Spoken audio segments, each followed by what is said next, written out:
I think the first question we'll start off with is a bit of a talking point. Great discussion point that we'll have first and foremost, because I actually want to get an answer from absolutely everyone before we move forwards. But we'll attack Ben's little question first.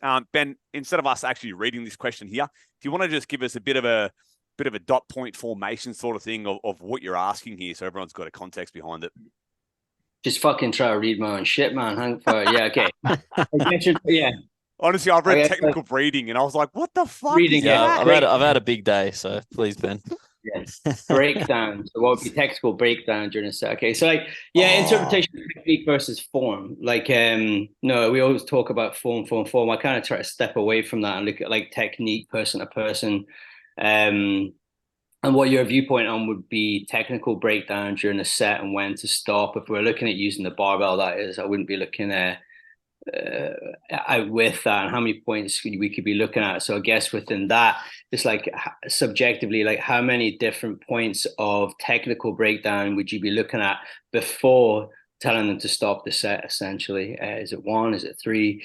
Main levels and probably anatomical variations that could constitute varying technical differences person to person. So like, would then said breakdowns be, from a technicality standpoint, be different person to person depending on like how they look anatomically, like long legs, short torso, short legs, long torso, etc. That's the kind of question there, Dennis. Okay, fantastic. So obviously I read this question. I don't ask for too much context. I kind of want to put it upon myself to decipher and come up with a way that I'm going to explain things and attack things. And now hearing it from you that breeding or breading was meant to be breakdown, that changes the entire trajectory of what I was actually talking about. But nonetheless, we'll go through in the sequence that I started, and some of those points will absolutely come up in the discussion we'll have on the next few slides. So I think before we talk about technique and form, it is an exceptionally it's a very important thing for all of us to be on the exact same page with this as we go forward with the conversation. So I want to take it up to the floor. Sorry, give it to the floor. We'll start with you, Louis. What is your interpretation and differentiation between technique and form? So I would say form is something that is like archetyped off a standard, potentially. You saw my next slide, didn't you? Nah, this is from something I guess I learned from Pat. No, so it's just archetyped off a standard, whether it's a knee dominant pattern or a hinge pattern or a hip dominant pattern or a push pull or whatever. We kind of have this idea of what that should look like. Sure. And then I'd say I'd put technique into the category of more of how the individual kind of performs that around that archetype that might be set. Yeah, cool. Jake, how do you differentiate between form and technique? Honestly, I've kind of used both to like interchangeably. Sure. Whether that's can be different or not, I feel like it's just how I've been taught. It's what people who have taught me have used them interchangeably. So I haven't really gone much. So for you, technique and form is much of muchness. They're pretty much relating to the same thing. Yeah, yes. Okay. Well. Okay. Fantastic. So this conversation will definitely be a little bit helpful for you. Scotty, yes. Your interpretation, differentiation between technique and form. I've actually never thought about this before, but just as the question popped up, I was thinking forms maybe a little bit more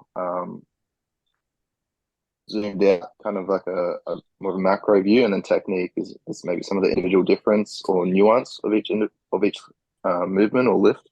Yeah, for sure. And especially when Ben says something around like, anatomical variations and influences, then like at the macro view, form and technique must differ, and they do differ. So no, that's a pretty good one.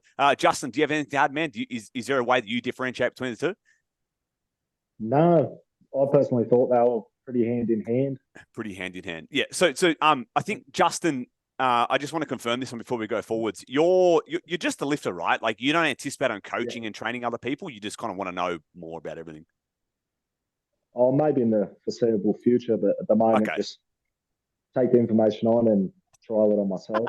Really. Fantastic. Yeah, this is a good place to start. All right, sweet. I think before I actually give you guys a piece of thought of my own as to what the differentiator between form and technique is, a good place to start is a word that Louis mentioned just a moment ago, and that's archetypes. If I say the word archetype, what I'm referring to is this internal model that you have in your mind of an exercise, any given exercise, and your internal model stipulates that during this exercise, X, Y, and Z needs to occur, right? And so in this little word picture here, I've got a brain, and then we're archetyping. We're just going to take the squat, bench, and deadlift for ease here. Each one of us, I'm going to say, has a completely different representation of a squat, high bar or low bar, a different representation of a bench press, arch, no arch, close grip, competition standard, what have you, and the same for the deadlift, trap bar, conventional, sumo. We all picture and conceptualize these exercises, and like I said, we have stipulations, points that we are looking at. X, Y, and Z needs to occur for this exercise to satisfy me as like, yeah, that's that bench press, that's the sumo, that's the conventional, that's the high bar, that's the low bar, etc. Now, that is your internal monologue. It is going to differ between me and Ben, me and Louis, Louis and Jake, etc., etc. So understanding that we all have different archetypical representations of each exercise means from here on in, there is no one size fits all from a technique standpoint, from a form standpoint. The only thing that fits is what we know that this exercise, if we do this exercise a particular way, this way, my way, how I see it represented, it's going to be effective. But like I just said, how I see it and Ben said is going to be completely different.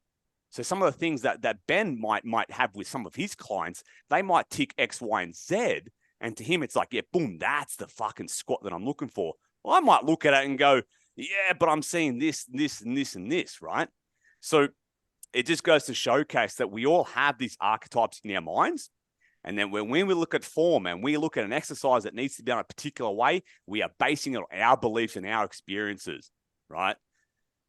Then there's a case of, okay, maybe I am looking at a little bit differently to how Dennis is. And does that make it wrong? Jake, what do you reckon? So if you and I have a different archetype of a squat, would your version or my version be right or wrong? I don't think necessarily a movement can be like wrong per se. I think it's just down to what you're trying to get out of it. If you're trying to, whether you're trying to lift as much as you can, if you're trying to just put on some muscle, I think it depends on the goal of the exercise, really. Right. What you're trying to get out of it. Right. So then we need to lay on top of the archetype, the archetypical representation we have in our mind, we layer on what does this person actually need and want? Let's move on to the next one, where I talk a little bit more about technique. And technique, as it's defined, is an individual approach to performing an exercise with a specific goal in mind, right? So technique isn't like you've got to do it this way and only this way. A lot of times when we hear global cues, Scotty, what is a global cue that people might use for the squat? Weight on your heels. What's another one, Jake? Oh, knees out. Yeah, Ben, give me another one. Global cue. Up. Chest up, right? All these things are doing, Louis, what are they doing? They're trying to fit someone into an archetype that someone's created within their own brain. Precisely. So this is when we start to see technique and cues being misappropriated at large scale, because a cue that's going to be beneficial for this person might actually be completely detrimental for this person. So we just got to remember that archetype thing that we have in our mind, and that's how we cue people. And that's also why we shouldn't cue people the same, right? So a technique, as you can see by this little diagram here, we've got the task, the squat, bench, dead, what have you. It's a perfect circle. And in an individual, we've got like this abstract sort of circle that isn't perfect. And technique is representative of that imperfect circle. And the only thing that we're trying to do is to make that imperfect circle a little bit more of a perfect circle. Can we see how that works? Does anyone have any questions so far?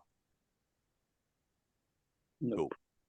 As we then go into form then starts to take the shape of a specific way of performing an exercise to maximize the effect, right? So someone's technique might be representative of the left one, non-specific. So they're doing this exercise, this movement pattern, if you will, in a non-specific way, right? It's still joining all of the dots together, but there's still work that needs to be done so that we can actually join all of the dots to make that solid foundation. In this case, we've joined all the dots in the slide prior to make the perfect circle. So based on where we're at so far, Ben, can we see now a clearer distinguishment between technique and form? And is this what you had in your mind? Yeah, man. Like, so I've always thought about this, and I just wanted to get your scope on it. And I do appreciate what you're saying, because this is awesome. But it's like, yeah, I always thought like form was a set principle of how something should look, whereas technique would coming down to more principles of like biomechanics, essentially. Like how do we get someone to move something from A to B the most efficiently based off of like their factors or limiting factors, may that be in some cases. So yeah. Yeah, absolutely. So it's a pretty small discernment between technique and form, but they do differ. Essentially, we're looking at form is how it should be done to get the maximized effect, or to affect the maximum that we can from that exercise. Whereas technique is how someone does it, right? So say, Jake, you've got someone at your F45 and we're doing a barbell back squat and various things are happening. What are you trying to do when you give them cues? Trying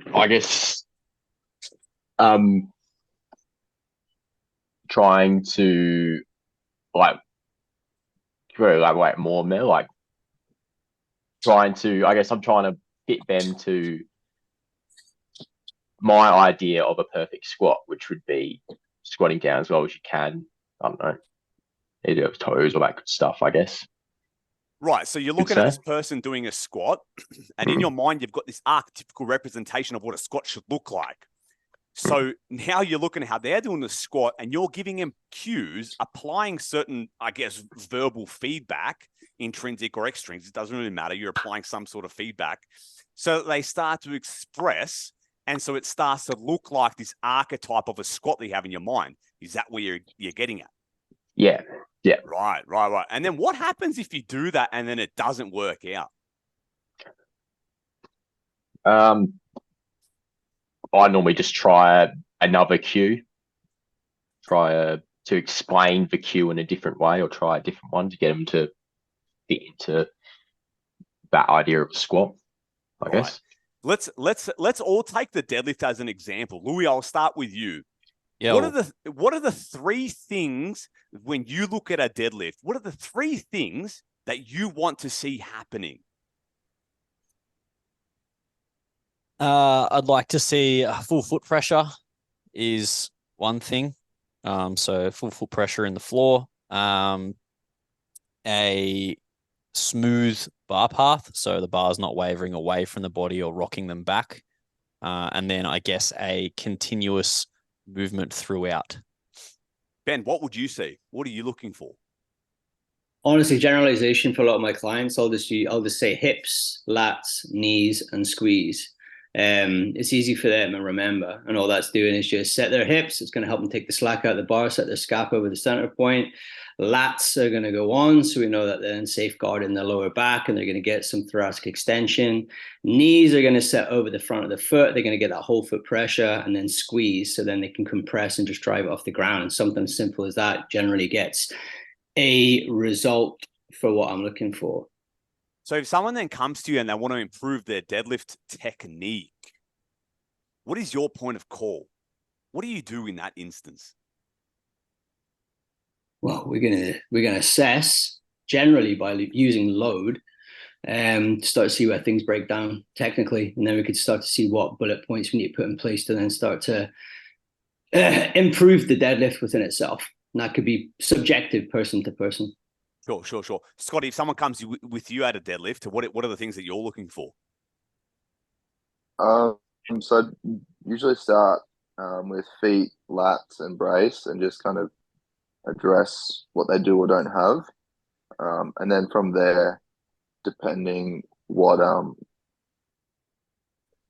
things come up that might not be desirable, then I kind of go down the rabbit hole as needed. Yeah, okay. So the idea is then when we look at form, we want to start to construct. So we have this archetypical representation. Then we want to start to construct why this archetype exists the way that it is, right? Someone just mentioned knees out before, and let's talk about the squat, and we'll talk about the knees out cue in this circumstance. Put your hand up if you think the knees out cue is silly. Was it just 1, 2, 3? Okay, cool. Ben, why is the knees out cue silly in a squat? It's often going to lose whole foot pressure. So they're going to push out too hard. They're going to lose that internal rotation pressure off the big toe. They're going to lose blah, blah, blah on the way up. And stuff like that. If we then say have someone who wants to have maximal output on the barbell squat, and they have, it's hard to say, put a number, but let's say they're maximizing, they're going for full max squatting capacity or capability here. Let's say it is a lifter who's got 300 kilos on their back. Does the knee out cue work then? Is it more appropriate then?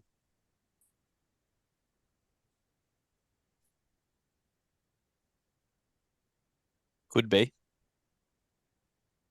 I don't know if Ben's frozen or if he's taking his time. No, I don't think it would be. I think if you're looking at load at that much, then the client should already have the skill set in place to just be able to drive that out. But at that point, you're just trying to stabilize the body, right? Right. So at that point, you're absolutely right. A client probably has built the prerequisite ability to hold a position that they need to achieve maximal effect. When we start looking at squats as an example, and the heavier squats become, the more and more that this archetype needs to start looking like this very, very perfect motion. And I'm talking knees not coming in. I'm talking knees remaining out. I'm talking like a hip, knee, and ankle. There's no inwards or outwards deviation. They are fixed straight in a particular way. And the reason that is because if we're talking about, like, say, extremely heavy fucking squats here, 300 kilos onwards, or even for me as a 90 kilo lifter squatting 260 kilos, the more that my knees come in, what's happening, Scotty? If I've got 260 kilos, which is my 1RM, and my knees are coming in, or they're coming in at the bottom of a squat, what can that imply? Probably losing your position by a fair bit, getting bent over a little bit as well. Right. And how much does position matter at that point in time? Dealing with absolute lows. It's pretty much most of it. Because it's the structure that's holding that barbell, and like the most minute changes of joint angles in an undesirable way start to present as undesirable outcomes. And so now we're looking at form that actually changes based on the people that we're working with and based on the level that they're actually at, right? So we need to start to have archetypical representations of a squat for a total beginner. Then we need to have an archetypical representation of someone who is a gem pop, say, for example. And then another one as they get really, really fucking strong. Now, we don't have to have those. Like, Ben, if you're like, yeah, dude, I'm never going to work with elite level powerlifters, then there's probably no need to have that archetype of that perfect squat, knees not coming in, et cetera, et cetera. But we just have to understand that a lot of these things that we do talk about, like knees in, we're like, no, it's meant to happen, pronation, IR, force production, et cetera, et cetera. It's like, yeah, but there comes a point where this sort of technique isn't actually indicative of the form that we're actually trying to achieve with this person based on their goal, So now form starts to take a bit of a different shape based on where we're at, who we're working with, and what their actual ability is. Does that kind of make sense, Ben? Yeah, massive. Yeah. Does anyone have any questions so far? Nothing at all. Fantastic. We'll just move on to the supplemental work then. And obviously this was, I know there's a typo here, and that was, I want it to be funny, but it's obviously not funny. Does anyone find that funny? Like, no? Nice. Based on my understanding of your actual question there, Ben, I think I got it wrong, but we'll just start here anyway. We'll take the bench press as an example, and then we'll start to talk about supplemental work and when you should actually start doing supplemental work or removing them, etc. So we've got a bench press here, right? And I'll just put it to the floor. Obviously, you can read what I've written there. We've got the bench press on the left-hand side, and we've got the points of concern on the right-hand side. Now, the bench press, we're looking at 3 things to happen. These are the 3 things, for example, that I would be looking for in a bench press. I'm looking for an arch/tension. Now, if someone doesn't possess the ability to maintain an arch or tension, what are some of the things that pop up in your guys' mind that you might actually want to start addressing? Anyone can go first. Their ability to extend. Okay. And what could you do from a supplemental perspective, from an accessory standpoint or anything like that, that might actually help that? Put them in positions that are going to promote more extension. So, things like, like a wide grip lat pull down with like a bit of a pause in that rear position, things like that. Yeah. Ben, what would you do? Or posterior compressive strategies. Yep.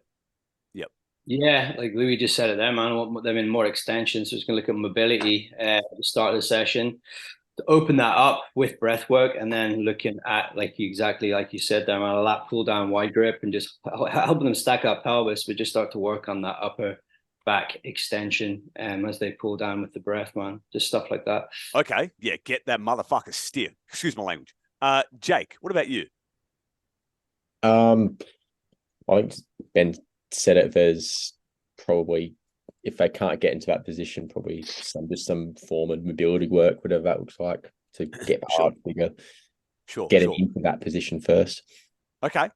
Is that you, Aiden? Yeah, what's going on, Dennis? Yeah, fantastic, mate. Welcome to the party. Aiden, if someone's bench pressing and they can't maintain an arch, what are you doing?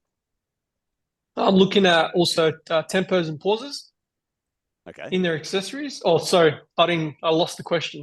Are you talking about the bench press specific? The arch. If someone can't maintain an arch, what are you doing from a supplemental perspective? How are you going to exacerbate the arch or their ability to maintain that arch? Well, Louis said putting them in some type of like posterior compression.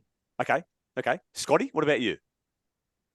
Depending where they're at, probably just mobilize them and then reinforce with some sort of movement that where extension is going to be like a main component of it. Okay. Now we're looking at, so we've spoken about the arch. Now let's talk about eccentric control, i.e. the lowering portion of the bench press. And in most cases, people do have a hard time with this, right? If someone's failing and they're not meeting that KPI of eccentric control on the bench press, Louis, what are you going to do? It's probably when I'd start implementing things like tempos and pauses, as Mudge was saying before. If it is a issue with control or coordination. Right. And what would a tempo do in this circumstance? Why would that help eccentric control? Because it would allow them to actually learn and I guess coordinate what they're supposed to be doing at heavier loads. Okay. So it's a coordination problem. It's not a muscular problem. It could be either. Okay. Ben, what would you do if something... Yeah, go. Well, it could be on the other side of you see a lot of people when they start going to maximal loads, they'll unrack the bar and they'll have this thing in their head. They're like, oh, fuck, that's heavy. And they'll just drop it. So it could just be a top end strength issue on the other side of it as well. Yeah, could be. Ben, what about you? In what way? What about? So say you're training someone with the bench press and you're trying to get them better at the bench press, and you're noticing that their ability to control the bar on the way down, as things do get heavier, what might you start looking at doing as supplemental work? Yeah, even pausing, even getting them on the floor for a floor press, a bit more stable. Yeah, pin press, where they come down, they just find the pins, pause, collect more tension, push it back up again. And yeah, tempo, just it's going to give them more kind of cognitive awareness of where the bar is at that time, that space on the way down, so they can actually start to feel it out a little bit more. It'll lower the load from an intensity standpoint, but it's going to give them a better idea where things are sitting throughout the different points of the lift, you know? Okay. Jake? I was going to say the same thing Louis said. Just I'd throw in some tempo work just to just practice actually controlling a heavy weight or a less heavy weight on the way down. Okay, so light and load so that they can learn to control a lighter barbell. Yeah, could say that. Yeah. Yeah. Okay. Woods. What about super maximal training? I don't know. I'm just throwing it out there. No, like heavy negatives. There is no right or wrong answer here, but it's gonna divulge into something. So okay, say someone sucks at eccentric control. How are you going to supplement? What are you going to use as supplemental work that's going to be super maximal? That's going to have any relevance to eccentric control? Yeah, you'd only be able to do like singles. That wouldn't work either, would it? Unless you have one of those you got one of those hectic fucking what are they called? J-hooky things that fall off the bottom. Those Kaiser racks, bro, that you can do like heavy negatives and then let the pressure off. Okay. All right. So we're working with the bench presser, and their lockout is no good. Scotty, what are you doing?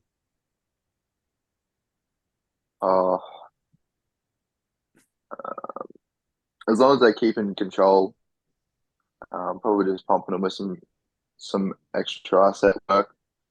Maybe into a band or into a chain or something like that. Sure. Why the chain? Just sending in more resistance when they used to. So once that's gone, we should be floating into that end of the end portion of the movement. Okay. One of the things that I'm noticing through this little discussion right here is that when we look at supplemental work, and again, Ben, I'm assuming that we're just talking about the SBD for this stuff, as opposed to hypertrophy exercises. So we'll just keep it with the SBD. When we look at supplemental work, accessories, or variations that are going to quote unquote improve the main exercise, we want to look at supplemental work as bridging the gap between technique and form. So we're bridging the gap between what they're doing now or they're not doing now and the archetype that we have in our mind. Now, a lot of the times there is a lot of merit of literally just get fucking stronger, but that's not very helpful, right? It's like, okay, we understand that's going to happen over time. Do your accessories, grow a bit of muscle, develop, get stronger over time. Voila. The problems you have now, you probably won't notice them. But it doesn't matter. We're here. We've got the problems. We need to find a supplemental exercise because that's the circumstance we find ourselves in. When I look at supplemental exercises, like I said, I'm looking to bridge the gap between technique, what they're doing now, and form, what they need to be doing to get the most out of that exercise. What that means is that I try and not have a granular perspective when I'm looking at what things are going wrong. I think, okay, they got a bench press. They're struggling to maintain tension, arch, leg drive, potentially. They're struggling with eccentric control, which in my mind, I'm like, okay, eccentric control, there's a degree of maybe not being strong enough that is applicable here, but eccentric control generally happens when you have full body tension through the arch and the leg drives. So now I'm hypothesizing that their lack of eccentric control has relevance to their inability to create tension and maintain tension. Then that starts to trickle down even further. If you have trouble eccentrically controlling, you're going to have even more trouble having a lockout. On the converse, say there is no eccentric control problem, but they do struggle in the lockout. In which case, the exact same thing applies. I'm now looking for an accessory, a supplemental exercise that's going to put them in a position that they are forced to do the things that I need them and want them to do that's going to be indicative or representative of form. Does that make sense so far? Or is that confusing for anyone? No, crickets. Everyone's like, fuck, what's he going to say next? Bridging the gap can look like this. And we can do this same little map here for the for the squat and deadlift, if you like. So we're talking about bridging the gap, and obviously just below here, we've got start point here. So we're looking at their technique, and we've assessed that through their technique, X, Y, and Z is not happening. Right now, we're trying to bridge the gap between what's not happening. How do we get them to do what needs to happen? Right now, this is where the supplemental work, right? We've chosen a supplemental exercise. In this case, let's take it as a tempo bench press. That bench press then becomes the primary effort. It's the primary focus. Supplemental work starts to give supplemental exercises, in this case, a pretty bad rap. It then forces, like, when we think of accessories, we think of like secondaries, tertiaries, like later in the session, after the main work. No, fuck that. If we've noticed that things aren't happening, and then we're going to employ a supplemental exercise to have those things happening, that needs to be primary focus. Attention goes there. So the 3-second tempo in this case now becomes the primary bench press that we focus on. This is the effort and energy, and this is where it's getting directed towards. The original primary exercise, let's just say it's the standard bench press in this case that they've been doing, that they're having troubles with, it now becomes the secondary point of effort, right? And now we're using the tempo bench press as the primary, the standard bench press as the secondary. We run that course, we train, we apply, we execute. We use that secondary bench press, and we look at that very, very closely, and then we start to either figure out, we start to notice whether or not the things that we're looking for, that relates to form, are being expressed in that secondary exercise now. So we're running the supplemental exercise, doing all the things that need to be done. They're getting done. Are they now presenting themselves in the actual thing that they were having problems with? So you run that course and you keep assessing, you keep looking. Is it getting better? Is it getting better? No, keep running. Keep running. Is it getting better? Yes. Now it's getting better. Now. So that just means that the primary exercise, the secondary exercise, all the KPIs have been met, i.e. we're seeing tension and arch, we're seeing leg drive, we're seeing ECT control in this circumstance, we're seeing a pretty decent lockout. Now the KPIs are met. Sweet. Fuck off that supplement exercise. Now reintroduce that secondary back as the primary, and off you go. So this was my depiction of, this is my depiction of your question, Ben. Did this help? And was this kind of in the conversation? Yeah, man. And what you just said there as well on using both in the plan. I've not actually thought about doing that before, so that's class. I'll do it. Love it. What have you done? I have a question, Dennis. Yeah, go.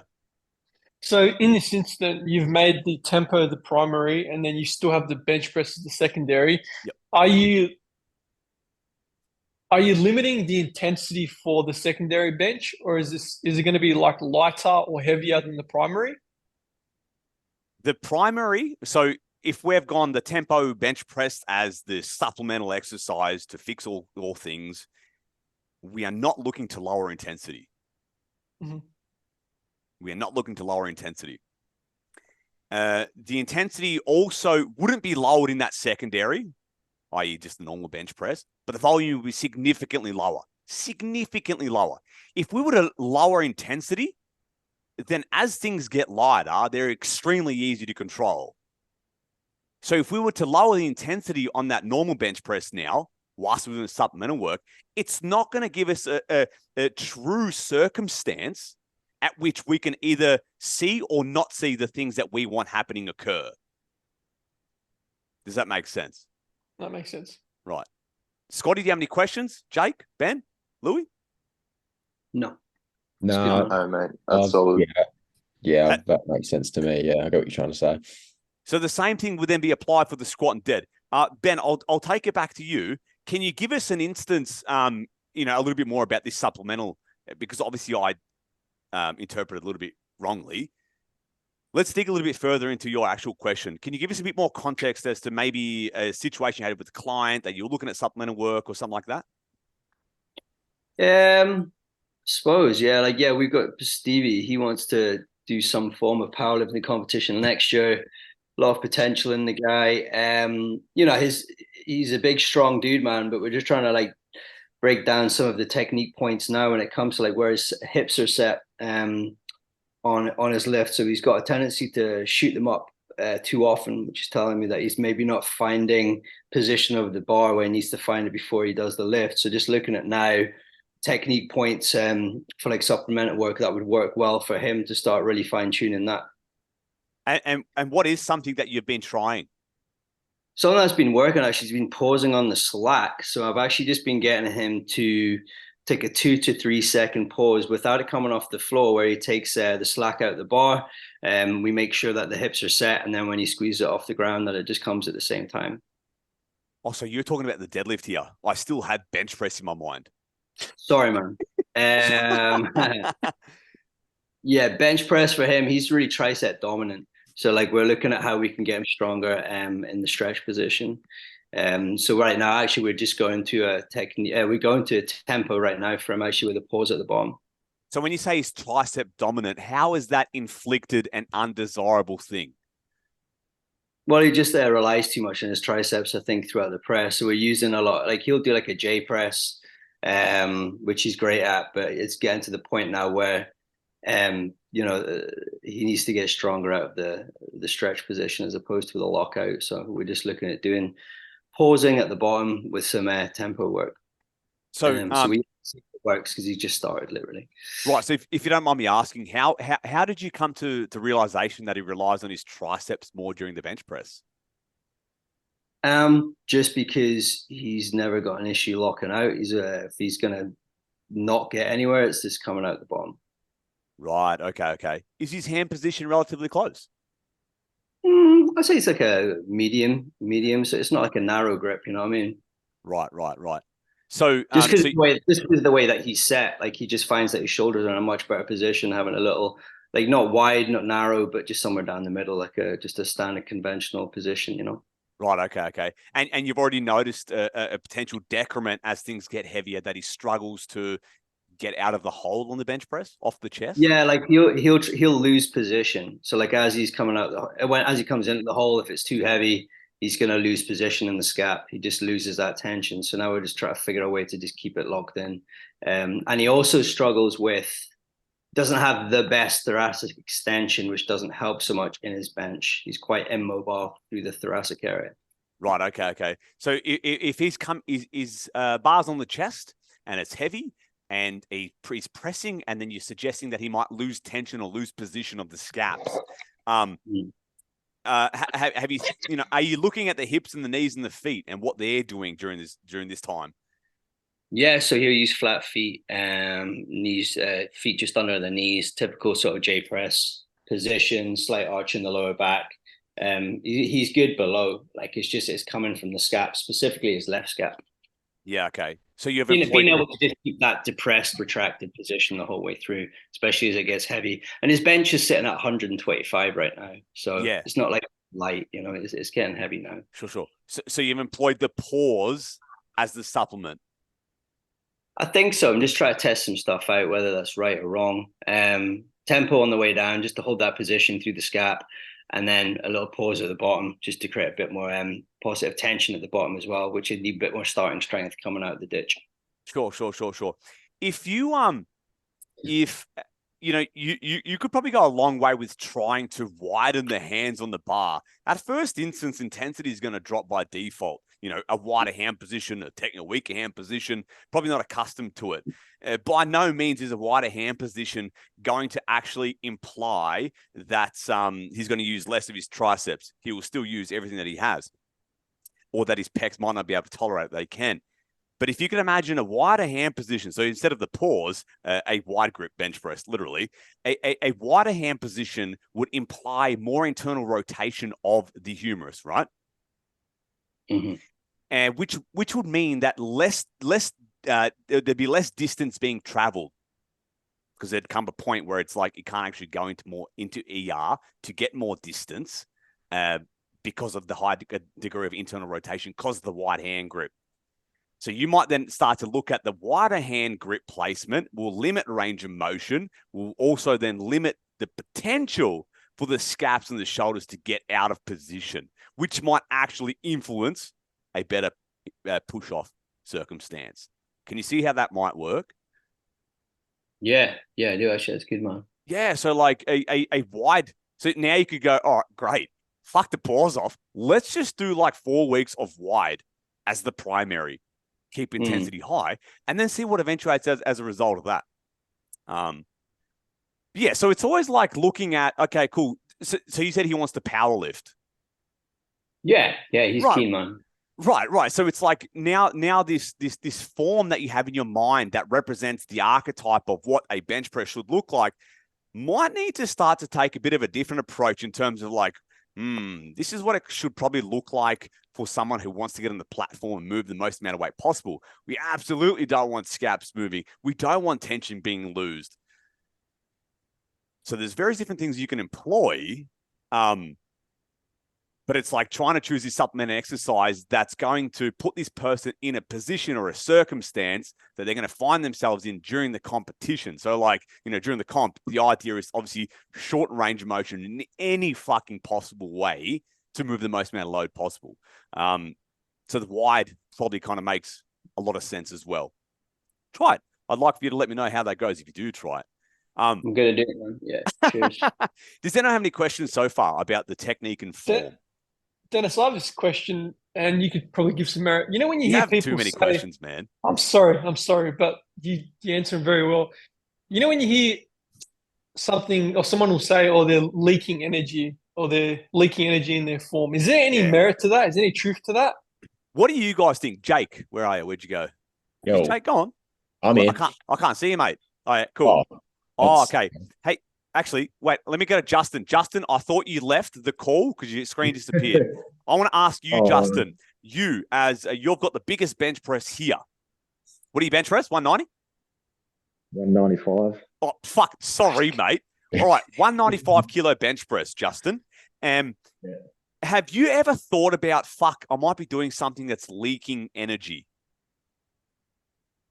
Yeah, or coming down too slow, I think that it takes a bit more of a toll, like bringing it down to the chest. But if I go faster, I'm sort of risking getting out of position or dropping the bar too quick.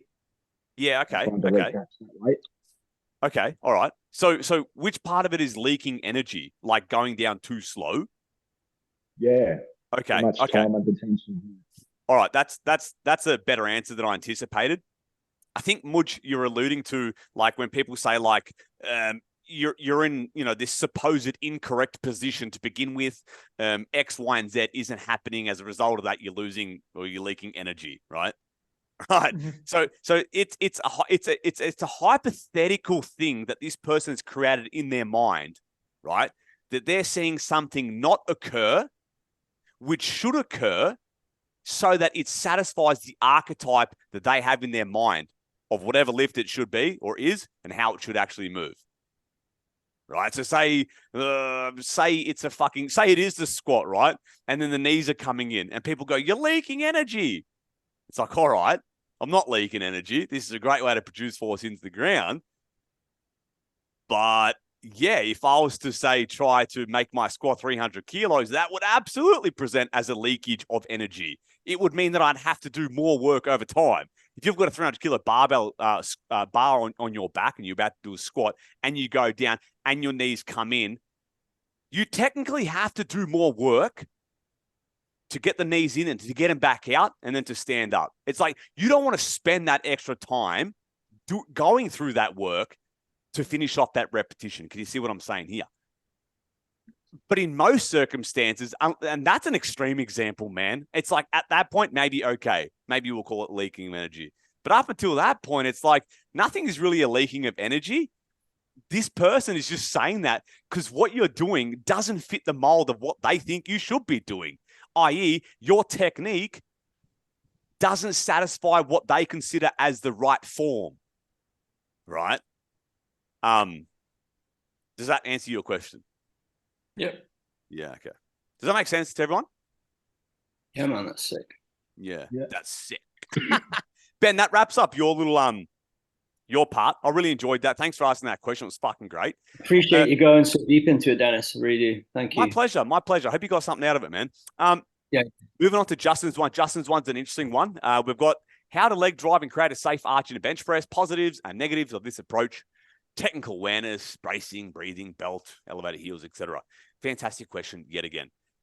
Justin, give us a bit of context. I'm really very curious why you have create a safe arch in the bench press. Oh, in my concept of it, if you try to arch too much and create leg drive, pushing back into the backwards, and you're trying to push a heavy weight up, you've got how do I explain it? Explain it however it comes to your mind, man.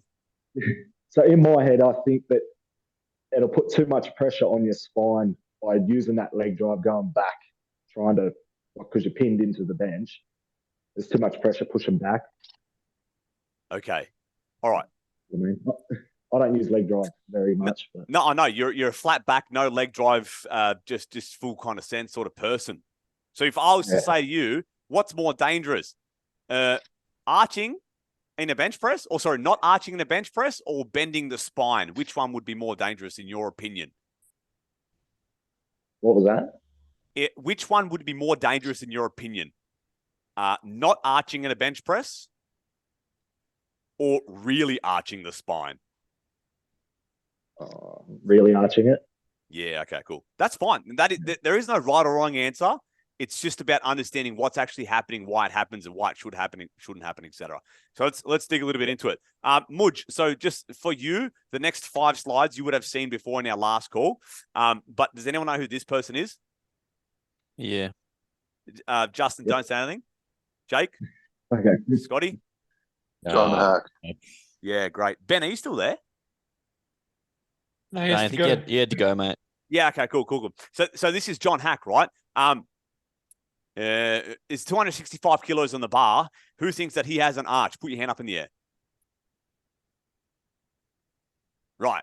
That's right. So, number 1. Number 2, who's this person? It's IPF world champion. His name's Jonathan Keiko. 93 kilos. He's got 232 kilos on the bar. Who sees much of an arch happening there? Fuck all. What about this person? Who's this? Julius Maddox. Who said that? Was that you, Scotty?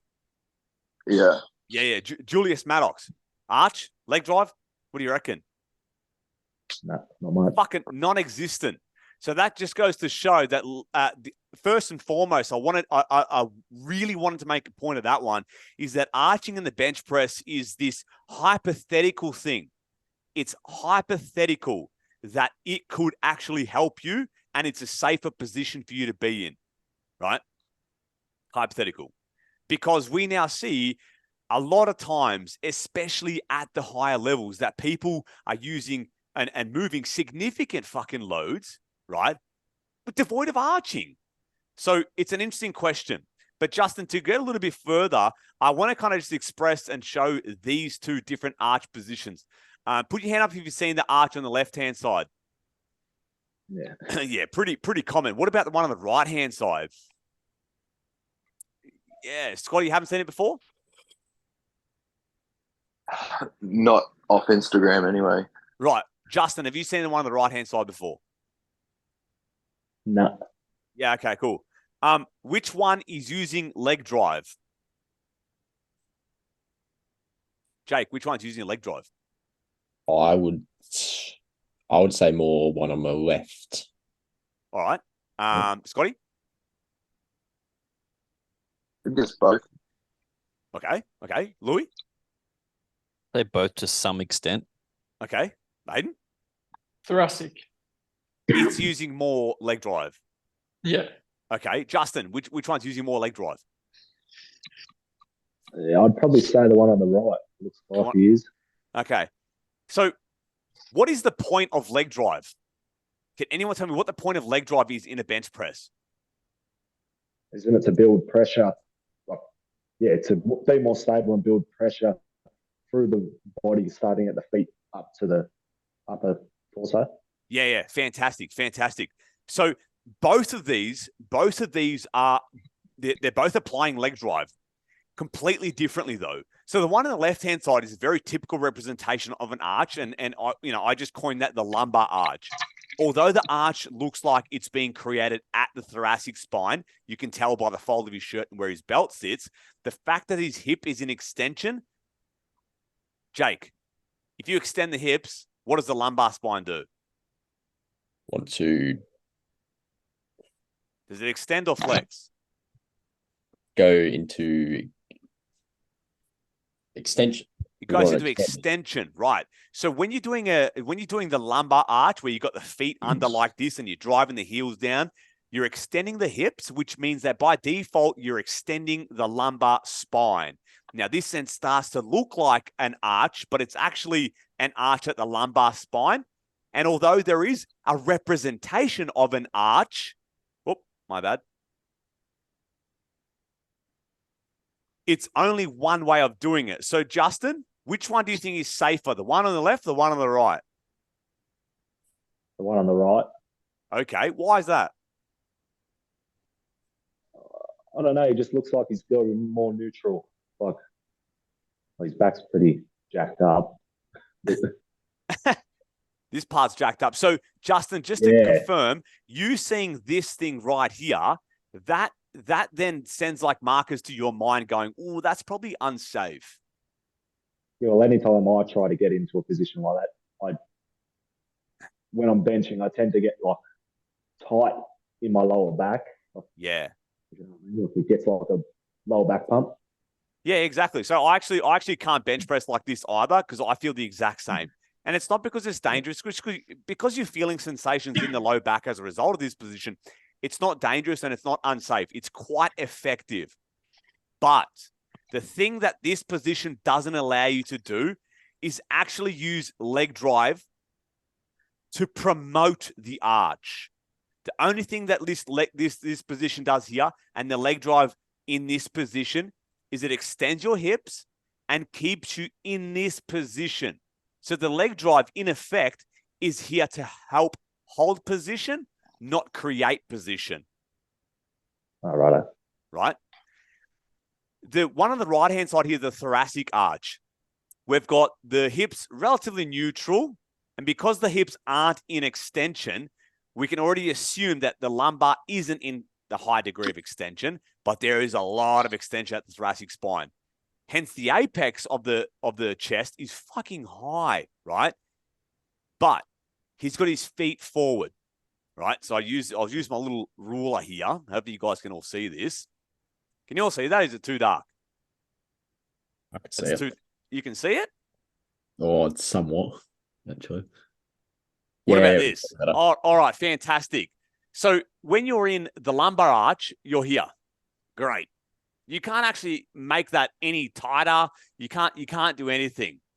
The thoracic arch, the legs being forward, in effect, you pushing into the legs to push yourself up, back, i.e. use leg drive, is effectively doing this. Can you see how that works, Justin? Yeah. So adopting like the thoracic arch and the legs forward or feet forward essentially lets you use the leg drive to push into the ground, to push back, to make the arch bigger, to hold and create the position. As opposed to the lumbar arch where the legs are just holding position. Right? Does that make sense, Justin? Yeah. So although you flat back and you're absolutely fine by doing so, and you bench 195 kilos, no one in this world is going to say to you, hey, dude, if you bench press, when you bench press, you should probably have an arch. Fucking why? We just saw 3 of the world's best bench pressers not arching and still beating records, world records. You don't need an arch. But at some point, you do want to start to look at the arch, because the arch could take you from 195 kilos to 202.5 kilos. It could. No one's saying it will, but it could. But the thing with that, Justin, is that you want to be very, very particular with what sort of arch you try and adopt, the lumbar or the thoracic, because one of them is actually going to use your feet to create and hold the position, whereas the other one's just going to hold the position. One's going to be more comfortable than the other as well. So when it comes to like arching, it's all safe, man. Should you do it? Yes. Do you need to do it? No. But these are the two representations of arches that you could definitely try and do. Does that help answer the arch question? Yeah, it does. Yeah. So essentially, the feet under, i.e. the left-hand side, we're pretty much looking at this happen. So the green line is a representation of the bench. The white line is a representation of the arch. Now, in this position, it looks like he couldn't arch any further. It looks like he couldn't arch anymore whatsoever. But in fact, if he had his feet further forward and wasn't in such a high degree of hip extension and lumbar extension, it is very, very likely that if he pushed those two ends together, the apex would rise. And so that's why people have started adopting the feet forward approach, because they've realized, hang on a second, if we adopt this position and the feet further forward, we can apply pressure into the ground to push ourselves back to make the arch bigger, which is going to raise the apex of our chest, which is going to mean that we have to travel a shorter distance. Wizardry, you know? And just obviously the guy that I've got here is a guy from Australia, Stephen Day. I think he's like 73 kilos, 170 kilos in the bar. It is not a limiting version of arching. It's extremely, extremely beneficial. The next question, Justin, you had was around about some of the, if I just go back real quick, technical awareness, and you kind of just mentioned bracing, breathing, belt, et cetera, et cetera. So what is it that you're asking exactly there? Like, should you wear a belt? Should you brace? How should you breathe, et cetera? Is that what you're asking? Yeah. So, like, there's a lot of mixed messages from what I've seen and researched about taking your breath to unrack, like to brace, unrack, and then hold that brace, like that breath, the whole way through. And then others say, take a breath to unrack, then reset again, take another breath, brace, and then start your movement. Okay, cool. Jake, if you're teaching someone how to bench press, what would you be doing from a breathing and bracing perspective? Oh, I don't teach, powerlifters. I'll just teach gen pop. I normally tell people to like breathe in on the way down and breathe out on the way out. Okay. So build a big base. Yeah, probably something like that. Yeah.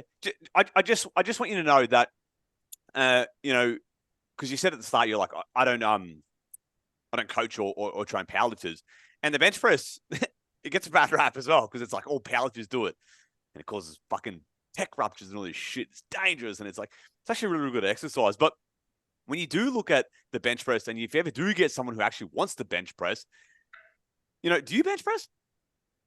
I do, yes. How old are you? I'm 21.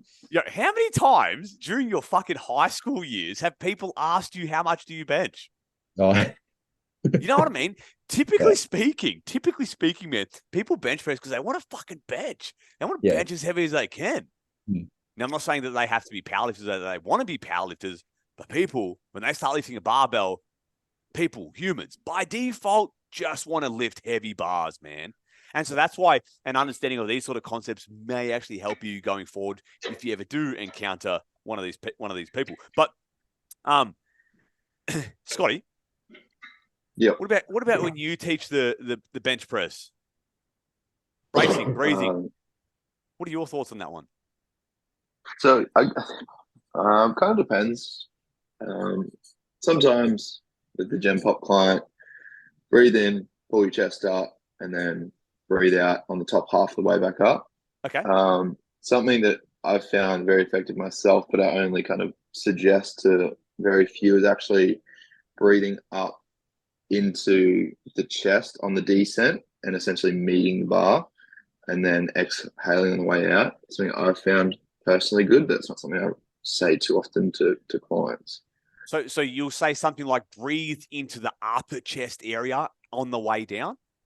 Yeah. I find it raises my sternum about half an inch to an inch. Right. So exhale on the way out.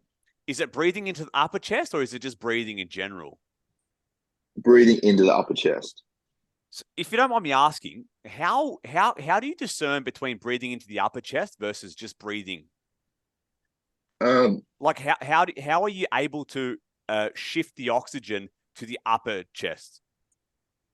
Look, I don't know if it's like a technically correct term, but I just see like I literally visually see people breathing into their bellies and their bellies expanding versus their kind of rib cage, thoracic expanding when they breathe in. Right. Okay. That's a good one. I like the fact that you're noticing that breathing raises a sternum, because that's an interesting one, because that'll obviously be very, very useful for this one. Louis, what about you? What are you doing with the breath and the brace on the bench press? I guess like for myself, for example, so if I'm going for like a maximal load, like when I set. No, you're about to teach me how to bench press. Teach you how to bench press? Yeah. What are you telling me? Just 1 rep? Yes. Well, I can't do 2 reps. When I'd say when you create tension in your arch, I'd breathe before and take in my breath before I then unrack into that position, so the tension is there instead of like unracking and then trying to breathe and my position potentially changing again. Okay. Look, Aiden. I'll take a breath through my nose, I close my mouth, and then I hold it for that entire 1 rep if I'm only doing 1 rep, because I can hold it for the entirety. All right. I think these are all very good points, and they're all useful in their own fucking way.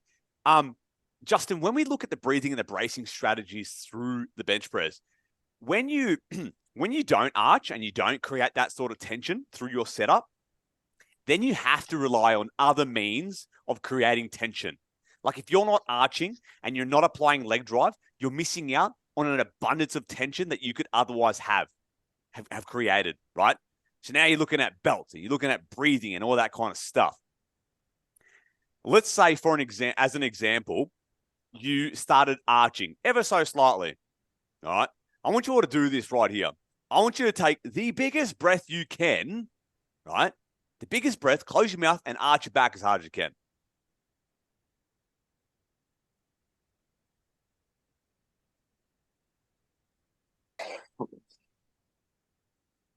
Did everyone try? Did you try that, Jake? Or yeah, I did. Yeah. Yeah.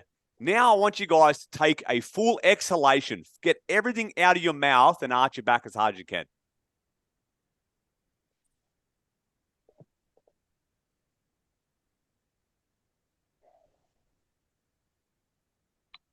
Yeah. Which one of those do you reckon you could have arched your back more with?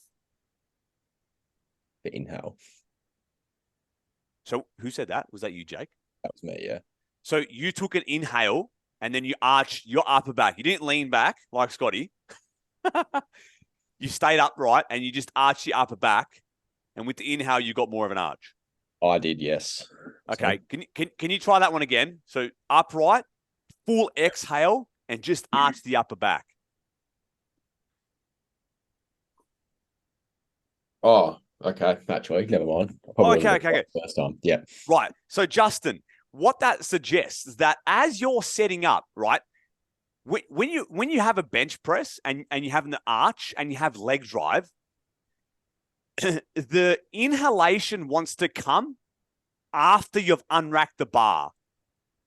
As you guys just saw there, when you have an inhaled rib cage, it's really hard to manipulate and mold that thing.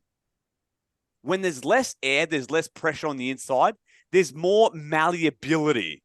So during the setup, before the unrack, you want malleability of the rib cage so that you can arch, so you can apply leg drive and create the bigger arch even.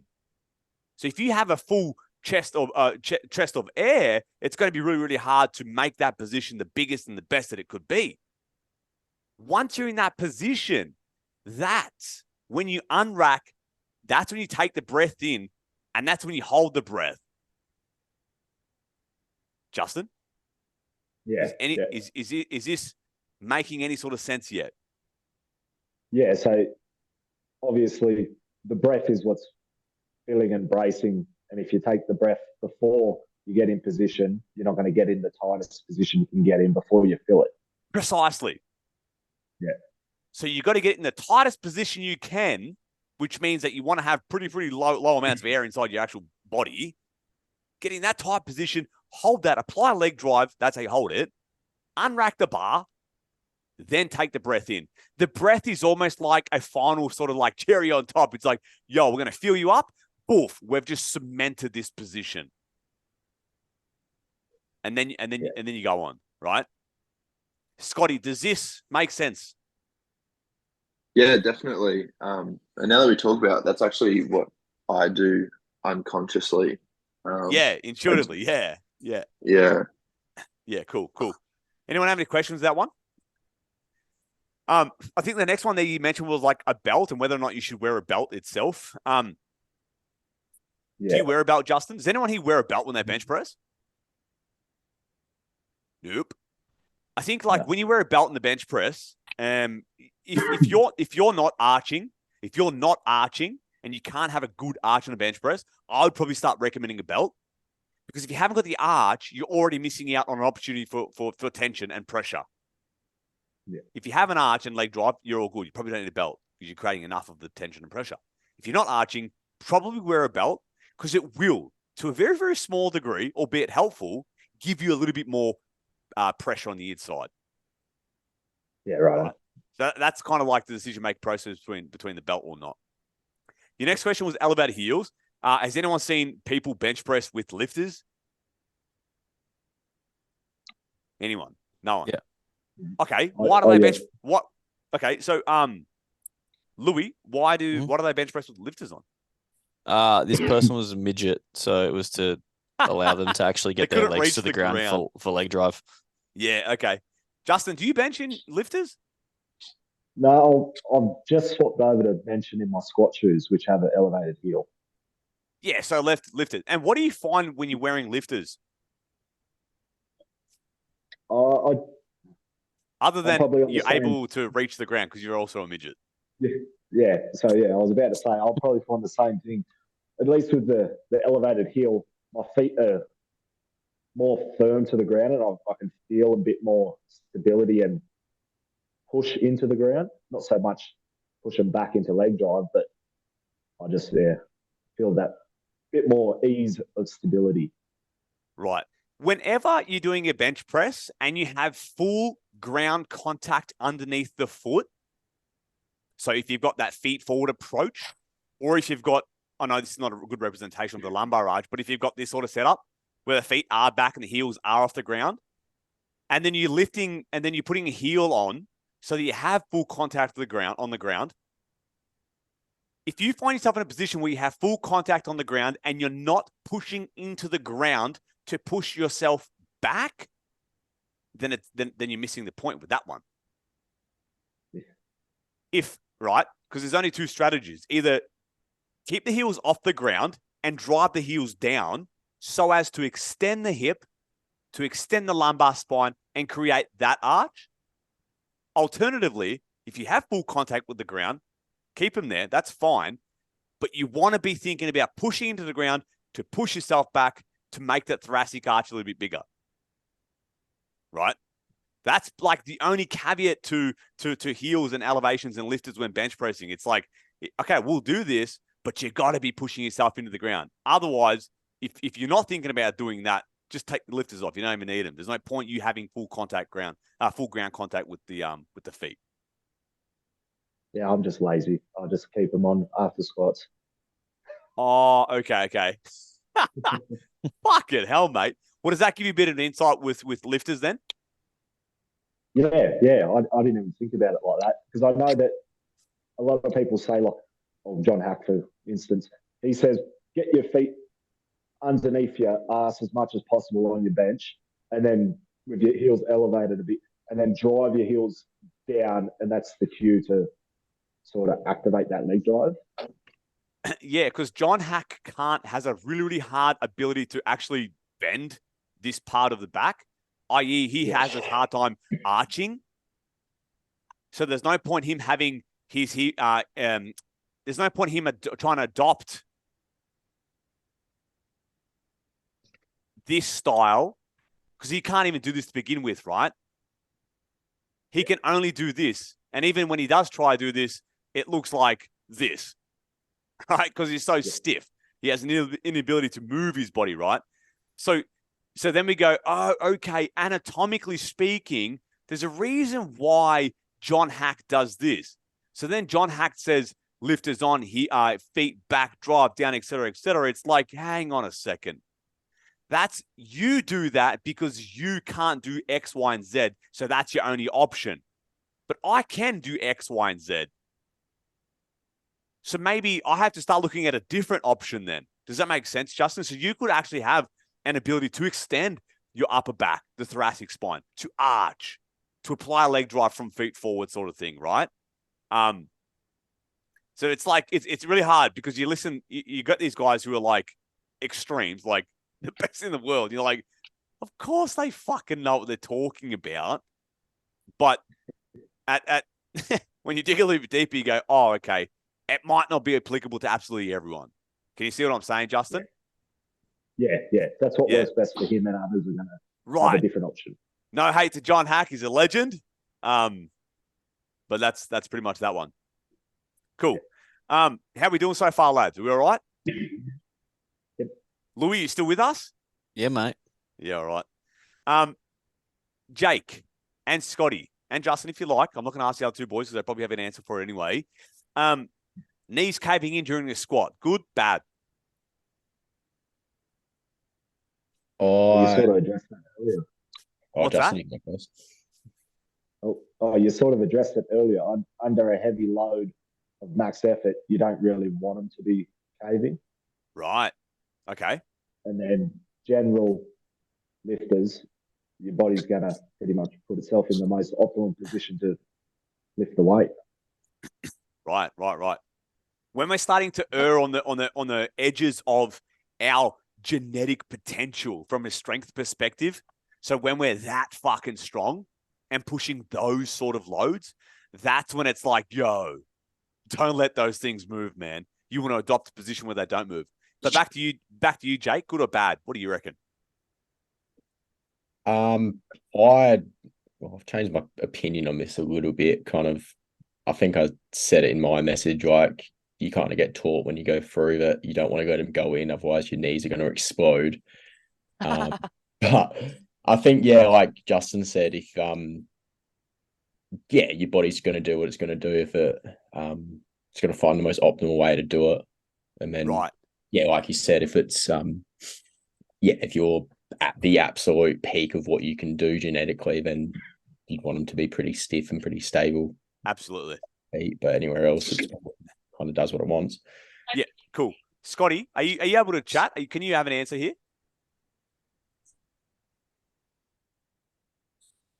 Oh, I can't tell. I think he's doing something. Aiden, good or bad? Yes. I hate saying it depends. But what does it depend on? Yeah, it depends on this, like I said, circumstances. If it's a heavier load, you're going for the max. You kind of want as minimal deviations as possible. But what I've learned from my understanding of anatomy and how the body works, it's also not a bad thing because that's the way you produce force. But if you also watch kids when they squat, they've got very little control of their bodies. And they're oftentimes, when I see them in weightlifting, their knees almost kiss and they're fine. So for me, if it's causing issues, then I start to look at the movements, but I'm going to say no. Yeah. Okay. Louis? Yeah, be exactly what Woods just said. Say something different, mate. Jesus. Get your own voice. Is it good or bad? It depends. It can be good. Like, I'd say nine times out of 10, not 9 times. I'd say most of the time it's fine. Like, if it's just a gem pop person, they're squatting, there's a little bit there, maybe not too much of a problem. If there's things like maybe when they're squatting, they come in, they're losing foot contact. Yeah, there's things going on there. We might want to look a little bit deeper and do some things because maybe that's not necessarily optimal to them producing the best squat. And then on the side of the maximal strength guys, it's like we don't necessarily, like we said earlier, want someone with knee cave under a 300 kilo barbell, as there's deviation in like structural position as well. So yeah, that's okay. So we accept it for Gen Pop and we accept it for people who aren't strong. Now, if we were to say accept it because that's how the body produces force and this is the action that occurs as a result of it, could that potentially start to reinforce behaviors that are undesirable? Yes. Jake? So if we go, cool, knees coming in, normal thing, not a bad thing. Knees won't explode. It's a normal thing because that's how we produce force. At some stage, we don't want it to happen. So even though it's not a bad thing, should we still be okay with it and accept it? I'll look back to your original slide where you mentioned task, individual, and then I'll also add environment, right, being the dynamic system theory. In this instant, if it's like we're creating an environment where we're always allowing it because we always want to push people to their max, well, then it can become an issue. But if every now and then, as they're getting to their heavier weight, and I allow that, well, then I'm creating a culture or I'm creating an environment where that's conducive in certain times, but often other times we're looking at those key archetypes / technique. Yeah. No, that's good. This is good. I think hopefully when Cooper watches this, he'll get something out of that one. Some of you guys might be familiar with this, of course, and we'll kind of just talk about it real quick. Justin, have you ever seen this before, man? Yeah, in your last one. Yeah, nice, mate. Jake, are you familiar with the gate cycle? Has Yes. uni taught you this ad nauseum? Pretty well, yeah. Okay, so what are we doing? What are we doing during this portion here, mid stance? What is this representative of? That's Are we producing force or are we absorbing force at this point? I'm trying to remember back from what you said last week. Oh, you were in that call too. Never mind. I was in that call, yeah. I was in that one. Never mind then. I'll crack on because obviously this is for Cooper. Cooper's not here, but let's just talk about it anyways. This is the gate cycle. This is the order of consequence of you taking a step forward in motion, right? The gate cycle is an extremely effective way of teaching us and helping us understand how we interact with gravity and the ground. As well as that, it then tells us and teaches us how our body operates as it's interacting with the ground. Now, what I mean by that is essentially it starts to teach us what bones are doing at what point in time, i.e., when we're going through the gate cycle, the one step forward in motion, we have here, as you're putting the heel on the ground, we're in a degree of external rotation. As we put the foot flat on the ground, but the shin is vertical, we're going from external rotation, but we're moving towards internal rotation. This midpoint here is called mid stance. At this point, we're at the highest degree of internal rotation. And this point right here is the point at which create the most amount of vertical ground reaction force, i.e., at this point in the middle, this is where we're applying the most amount of pressure into the ground. This is what we're going to say as force production. Then as we start to lift the heel off, we're transitioning from internal to external rotation as we get to toe off, and then the cycle repeats itself.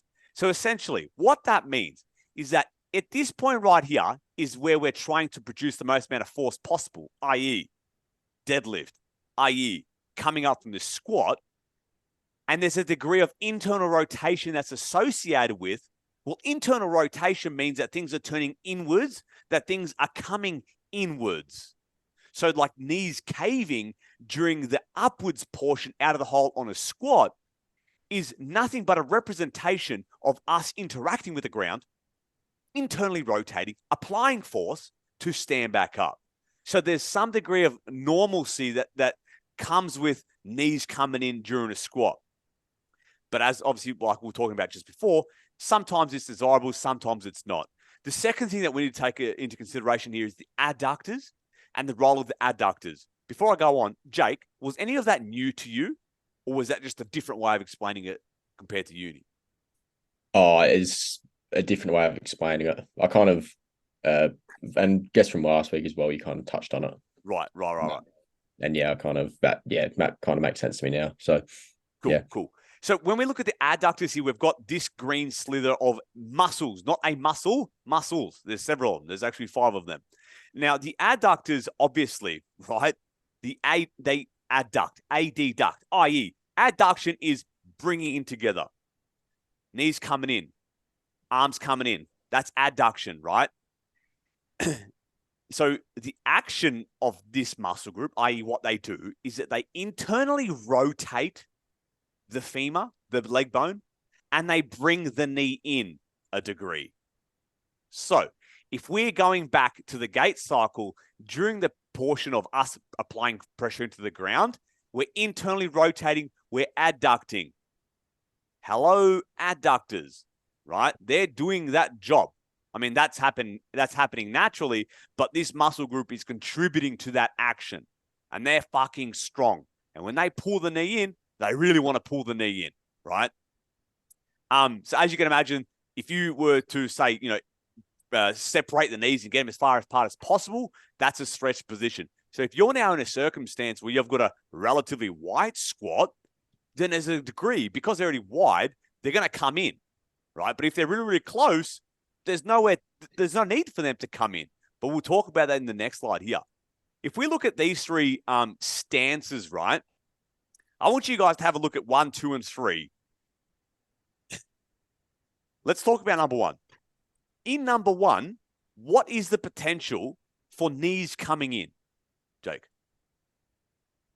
Say not a lot, because they're already pretty close to each other. They're already there, right?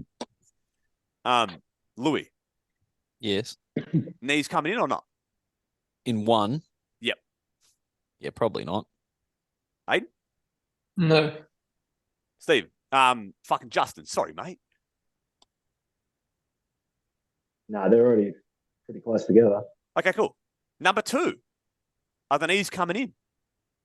Are the knees going to come in when she starts to rise from that squat? Yes. Jake? Well, they can, yeah. They're a possibility to. Do you think they would? Oh, I'd say probably a little bit, yeah, on the way out. Yeah, okay. As in on the way back up? Yeah, on the way back up, sorry. Yeah, Louis, what do you think? I haven't seen the video, but I'd put money on it that yes. No, it's not a video, it's a photo. Yeah, you can't see it. No. Oh, that's helpful. No worries. You're out of the question. What about number 3? Knees coming in or not? No. Why not? I've tried adopting this position, and I get to a spot where it's as low as I can for a squat, but nothing else moves. So I'm basically hitting parallel. And when I did it, what I experienced, I couldn't bring my knees in. What do you reckon, Jake? Can the knees come in this position? I would say, like, yes, but from what Aiden tells me, Nah, don't worry about what he tells you. Could be lying. I could be lying. You've got to come up with your own hypothesis. I could be a mole. You don't know. Could be a mole. Yeah. Could be a trick, mate. Big false beliefs into there. Now, I would say, like, because his knees are that far out and his toes are already externally rotated, but he has the ability to go in slightly. Yep. Okay. What about you, Justin? What do you reckon? Could the knees come in number 3? No, I've tried that stance on a squat, doing the sumo position pretty much. And right. Very hard for the knees to want to pull it in with the hips pushed so far out with your leg, like feet out. Sure. So number 3 is a classic representation. Now, I don't know if this guy is or isn't, but it's a classic representation of very traditional powerlifting, namely in the West Side barbell era, right? And the reason why they adopted these strategies for squatting, for an example, is because they fucking knew, right? They knew that if they want to tolerate the most amount of weight possible in the entire fucking world all the time and continue defeating world records, they need to start adopting positions that's going to minimize the amount of unwanted movement happening throughout the body so as to maximize the most amount of weight on the bar. And so then they started to adopt these really extreme sumo stance, almost like squats. They took the feet so far out, because they're so far, right? They're actually, they just cannot come in. If they were to come in, he falls forward. But they can't come in. There's nowhere for them to go. They're so far apart. They're so adducted. There is actually no ability for them to adduct. And so it's almost like it's like a fail-safe position. Yeah, you know what the knees come in? Go super fucking wide.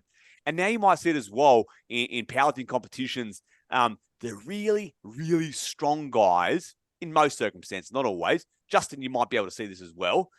They have a relatively wide stance.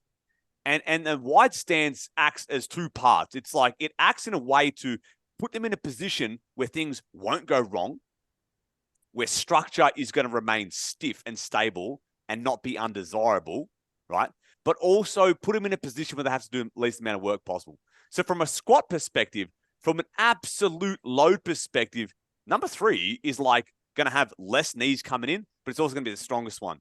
Number 2 is going to, well, firstly, she's a weightlifter and they love kissing and clapping their knees.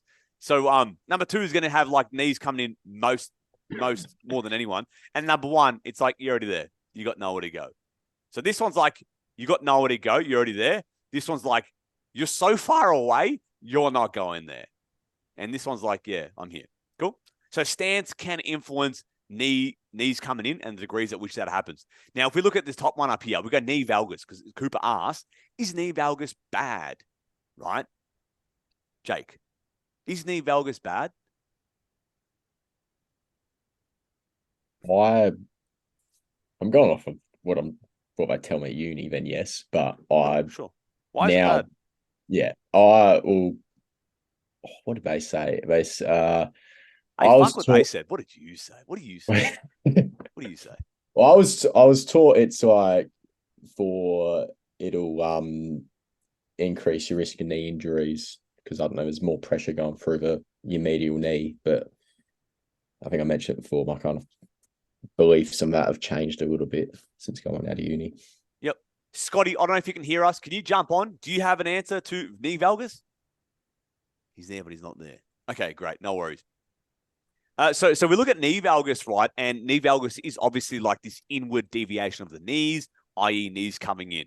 The thing that we need to remember about knee valgus is that it is not valgus until we've lost contact with the outside foot, with the outside part of the foot.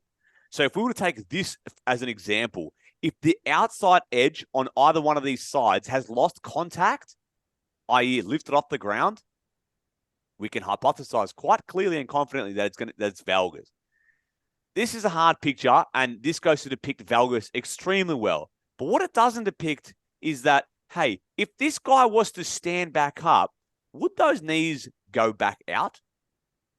If this guy was to stand back up and the knees remained in this position and they didn't want to travel back out at all, and maybe it could be valgus. Maybe it could be a bad thing. Right? So it's so easy to look at this stuff and to hear people talk about this stuff without the full picture of what's actually happening and why it occurs, right? The only time that I actually foresee knees coming in or valgus as bad is when it starts to create inefficiencies like this. So we've got this lad here. He's definitely lighter than Louis, and Louis is pretty light. He's got a fair bit of weight on the bar. Now, the left side is holding structure relatively well, but the right side is holding structure like appallingly. And so this is where, like, I don't even know if this is valgus. It could be. We don't know. We're just going to say that this is just an inefficient movement pattern as a result of loading too much. So this is when we start to look at valgus and knees coming in yet again and starting to apply influential factors, total load on the bar, stance width, literally experience. Are you even thinking about it? A lot of these things are influential, but in reality, valgus is a bad thing, and we don't want valgus happening. Because, like you just said, Jake, if valgus happens, maybe not just once, but it could happen twice or multiple times, or it could just happen once, you could injure yourself. But valgus and knees coming in are not the same thing. Right? Does anyone have any questions so far? Would you also, again, this is potentially in regard to, I know some of the papers where there's been study on injury and knee valgus when it comes to like yielding and overcoming. What about it? Well, would you say, if, for example, coming out of a squat and overcoming valgus, it's like we're kind of going in a direction where it's not necessarily, there's no force necessarily applied to that. Whereas it's like change of direction when there's actually force acceptance and valgus could be. Yeah, if there's more higher risk of injury, so to speak. That's when it becomes most problematic, right? Is that when the knees are coming in, they're coming in, but I want to go away or I want to go out, then there's potential. Is that what you're alluding to there, Louis? Yeah. Because it's like we've got a force going this way, but then we've got a force going that way. And obviously we've got mismatched forces, could eventuate to a problem. In a bilateral sagittal exercise like a deadlift or a squat in this circumstance, you're not rotating. You're not rotating. I mean, things are happening in a rotational manner, i.e. femurs are eternally rotating, etc. That's for another story. You're not actually rotating. You're pretty stiff. You're not going in any other direction other than up and down. So if the knees are coming in and you just want to go back up, great. There's no actual like misappropriation of forces there going in opposite directions. You're just going up, they're coming in, no worries. As you come up, they'll come in, they'll go back out. Fantastic, happy days. But I said here... In this instance, Dennis, I remember, Louis, if you remember way back when I lived with you, and I do a literature review on knee valgus, and basically it came out that it was like inconclusive. So it didn't support it. It was like 50-50. And at the end of the day, we've all probably heard it where it's like correlation isn't causation. Yeah, people with knee injuries had a more likely chance of knee valgus, but every single time they did a breakdown, whether it be mechanically, they would test like kinematics and stuff, they always came back with it. They couldn't prove it. So they couldn't prove it, and it kind of took like a couple papers where people take things out of context and they blow it out of proportion, and then it tends to, follow into the masses. You have people who create these like stories to, again, they're either selling products or they're doing these kinds of things. So that's my experience with knee valgus. I remember trying to prove it and being like, I think it's an issue, but every time I looked at all the papers, it kept coming back as inconclusive. It's such a like seesaw sort of thing that we all sit on. It's like, yeah, it's not like, we won't talk about valgus. We'll talk about knees coming in. It's like knees coming in, it gets attributed to valgus, but then we're like, yo, that's just the mechanism for force production. Accept it, embrace it. You're not going to die. And then we go, yeah, but then there is a degree of inefficiency that we don't want that comes with it. It's like, fucking, which one is it? And it always comes down to the task. And it's like, if the task requires you to rely on structure, then knees coming in is not something you want happening. Right? So in this circumstance for Cooper, his task requires him to lift the most amount of weight possible in a squat, in a high bar or low bar, doesn't matter.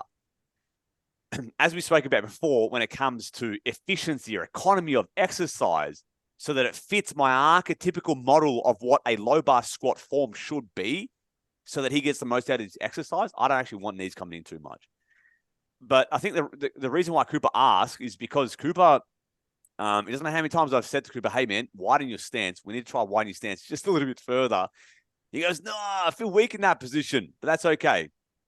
We'll get there one day. So we've got Cooper. I think he's got like, I think it was like 215 kilos on the bar at this point anyway. So we've got here Cooper in the hole, Cooper about to come out of the hole. Can everyone, can you guys see this kind of clearly? Yeah. Right. I've just left it here because I want this to be a last final discussive point. Why are his knees coming in? Spotter sucks. Why are his knees coming in?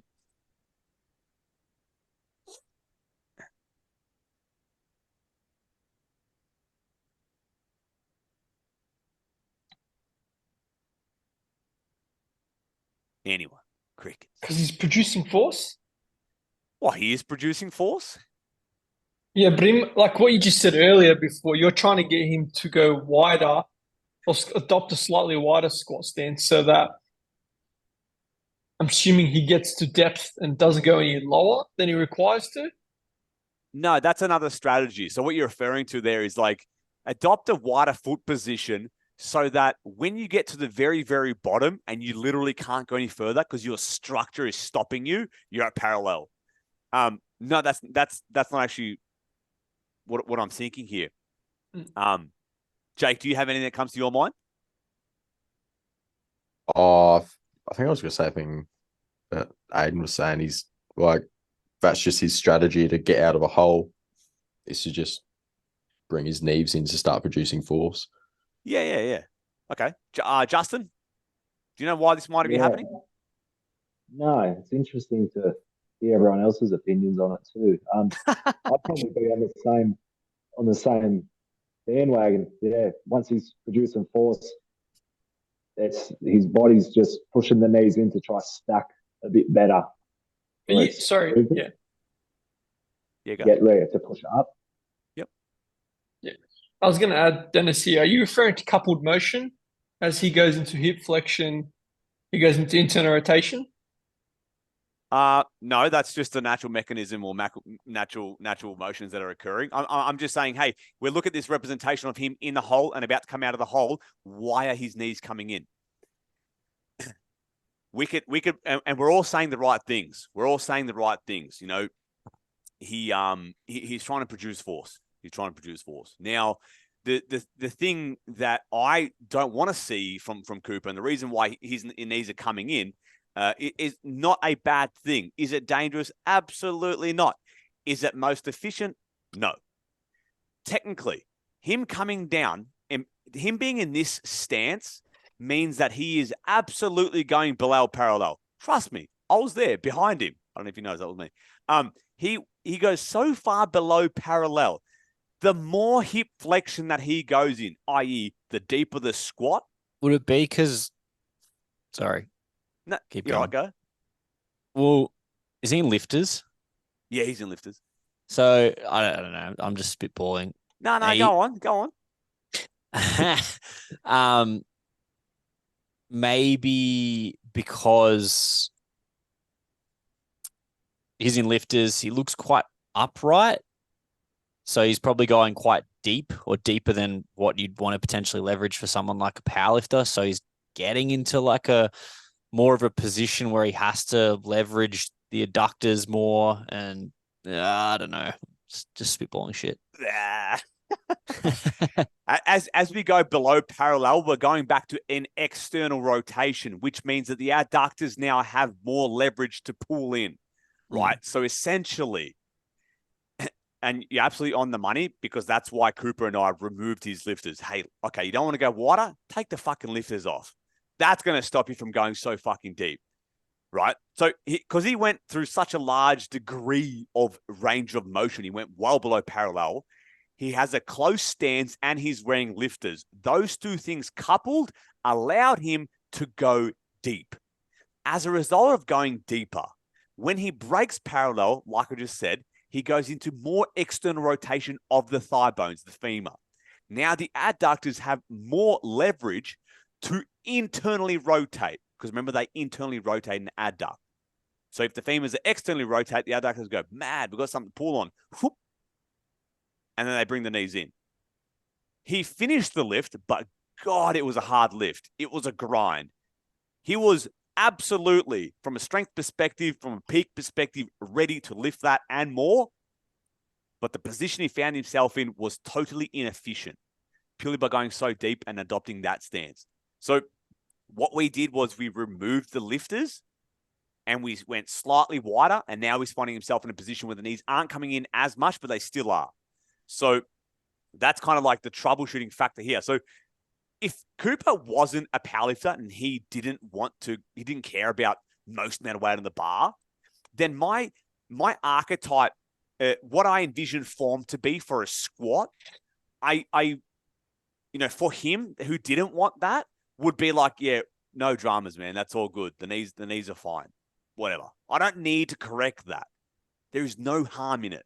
None whatsoever. There is no potential for overuse or anything like that. He's just going to be limited how strong he can actually get. But I now have to change the way that I represent this idealistic form of what a squat looks like to suit Cooper's goal and go, all right, man, you want to lift the most amount of weight possible? We can't have X, Y, and Z happening, right? We're going to remove this. We're going to remove the heels. We're going to widen the stance. Off we go. So Obviously, Cooper's not here. Hopefully that gives him something to think about and a little bit more information and clarification. Is there any questions at all about anything today? Is anyone sick of my voice? Anyone sick of my voice yet? I think so just to clarify, Dennis, you're saying when the knees come in, it gives you sort of like more range that you have to go through, some more internal rotation you have to get out of for squat, and that more range is less effective, less efficient when you're trying to lift as much weight as you want or as you can. That's something we spoke about a little bit earlier on. Hey, yeah. So if yes, short and simple, yes, that is correct. If we go and we're looking for absolute maximal strength on the bar, and the knees are coming in, there's two things that are happening that we don't want. The knees are coming in, which means that we have to do more work. We have to spend more time under that barbell to wait for the knees to go back out for us to stand up. This is like clutching at straws, man. But it is what it is. And that's what needs to be thought of when we're dealing with someone who actually wants to move the most amount of weight possible. And